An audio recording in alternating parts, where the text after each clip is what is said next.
Halo sobat semua, baik-baik saja bukan? Perkenalkan nama saya Doni Nardinata Sanjaya. Saya mahasiswa Universitas Bayangkara Jakarta Raya, jurusan Ilmu Komunikasi. Dalam video ini, saat ini saya ingin menceritakan kembali sejarah dari wireless dan handphone. Saya mulai dari wireless. Jaringan nirkabel wireless network adalah bidang disiplin yang berkaitan dengan komunikasi antar sistem komputer tanpa menggunakan kabel. Jaringan nirkabel ini sering dipakai untuk jaringan komputer, baik pada jarak yang dekat, beberapa meter memakai alat pemancar Bluetooth, maupun pada jarak jauh lewat satelit yang kita tahu ada di luar angkasa sana. Bidang ini erat pada jarak jauh maupun dekat. Hubungannya dengan bidang telekomunikasi, teknologi informasi dan teknik komputer adalah jenis jaringan yang populer dalam kategori jaringan kabel ini adalah Wi-Fi, meliputi jaringan kawasan lokal nirkabel wireless LAN, WLAN.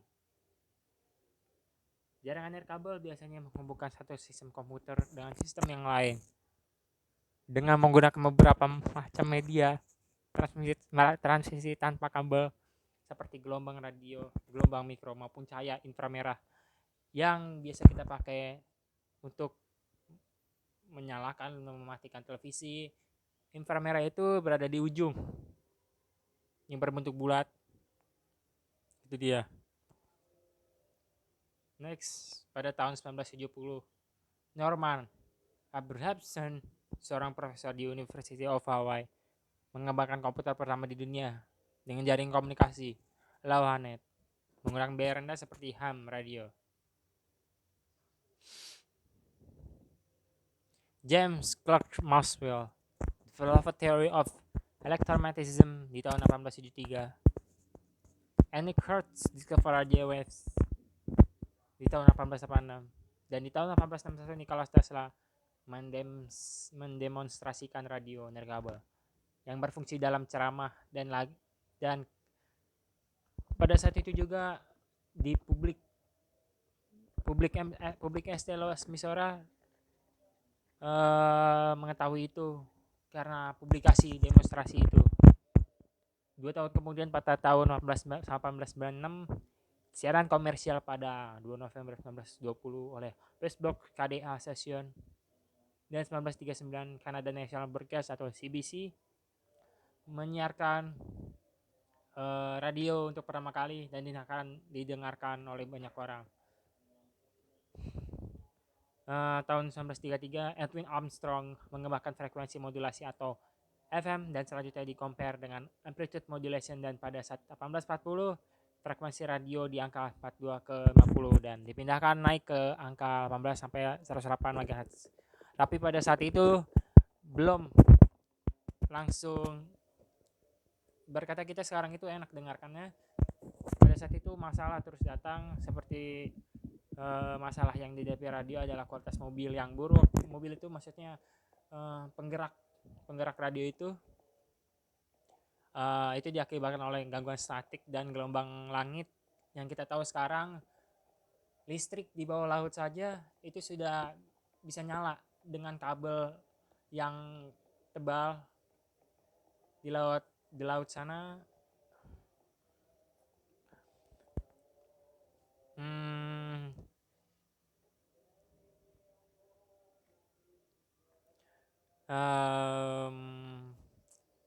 Pada tahun 1984 saya lanjut ke 1984 perbandingan antara inframerah dan CDMA spectrum untuk komunikasi jarak informasi kantornya kabel diterbitkan oleh IEEE Cafe Pahlavan di jaringan komputer simposium yang muncul kemudian dalam IEEE Communication Society Magazine. Jadi jaringan wireless transmisi itu berkembang perlahan-lahan. Kalau kita yang tahu sekarang inframerah itu seperti di HP pun sudah ada. Itu teknologi paling canggih dipakai di HP. Ada HP produk Cina, mantap sekali itu HP. Saya lanjut ke telepon genggam atau handphone. adalah perangkat telekomunikasi elektronik yang mempunyai kemampuan dasar yang sama dengan telepon konvensional. Saluran tetap dapat dibawa kemana-mana. Bahasa Inggrisnya adalah portable atau mobile dan tidak perlu disambungkan dengan jaringan telepon menggunakan kabel yang seperti wireless itu. Jadi komunikasi kabel dengan bahasa Inggris wireless communication saat ini di Indonesia mempunyai dua jaringan telepon kabel, yaitu sistem GSM, Global System for Mobile Telecommunication, dan sistem CDMA, Code Division Multi Access. Badan yang mengatur telekomunikasi seluler Indonesia adalah Asosiasi Telekomunikasi Seluler Indonesia atau ATSI. Tapi di sini saya akan lebih menjelaskan sejarah dunia, bukan hanya Indonesia tapi dunia. Penemuan telepon genggam yang pertama adalah Martin Cooper, seorang karyawan Motorola pada tanggal 3 April 1973. Walaupun banyak disebut-sebut penemu telepon genggam adalah sebuah tim dari salah satu divisi Motorola atau divisi tempat Cooper bekerja, dengan model pertama adalah DNETEC. Itu dia. Ide yang dicetuskan oleh Cooper adalah sebuah alat komunikasi yang kecil dan mudah dibawa, bepergian secara fleksibel. Cooper bersama timnya menghadapi tantangan bagaimana memasuki semua material elektronik ke dalam alat berukuran kecil tersebut untuk pertama kalinya. Namun akhirnya sebuah telepon genggam pertama berhasil diselesaikan dengan total bobot seberat 2 kg. Besar sekali, berat sekali, bukan? Berbeda dengan HP sekarang yang kita tahu beratnya 140 gram pun pernah diraih. Untuk memproduksinya, Motorola membutuhkan biaya setara dengan 1 juta US dollar. Dan pada tahun 1983, genggam portable berharga 4.000 US dollar atau 36 juta, setara dengan 10.000 US dollar atau Rp 90 juta. Setelah berhasil memproduksi telepon genggam, tantangan terbesar berikutnya adalah menghadapi infrastruktur untuk mendukung sistem komunikasi telepon genggam tersebut dengan menciptakan sistem jaringan yang hanya membutuhkan 3 MHz spektrum, setara dengan 5 channel TV yang salur ke seluruh dunia. Wow. Tokoh lain yang diketahui sangat berjasa dalam komunikasi seluler adalah Amos. Baca seperti apa nih? Dia Amos George R. yang lahir di Philadelphia 12 Maret 1918. Ia memang diakui ini sebagai pakar dalam bidang switching. Ia mendapatkan jasa Bachelor 1940 dan Master 1942 dalam teknik elektronik dari MIT. Di dalam setelah studi yang memulai karirnya selama 43 tahun dari Juli 1940 sampai Maret 1943. Tapi saya tidak akan menghabiskan waktu di sini untuk menceritakan profil dari penemu itu. Saya lanjut ke Bell Telephone Laboratories. Di Bell Telephone Laboratories ada tempat tinggal yang tadi orang itu, yaitu si Amos George. Selain berfungsi untuk melakukan dan menerima panggilan telepon genggam umumnya juga mempunyai fungsi pengiriman dan penerimaan pesan singkat, short message service atau SMS.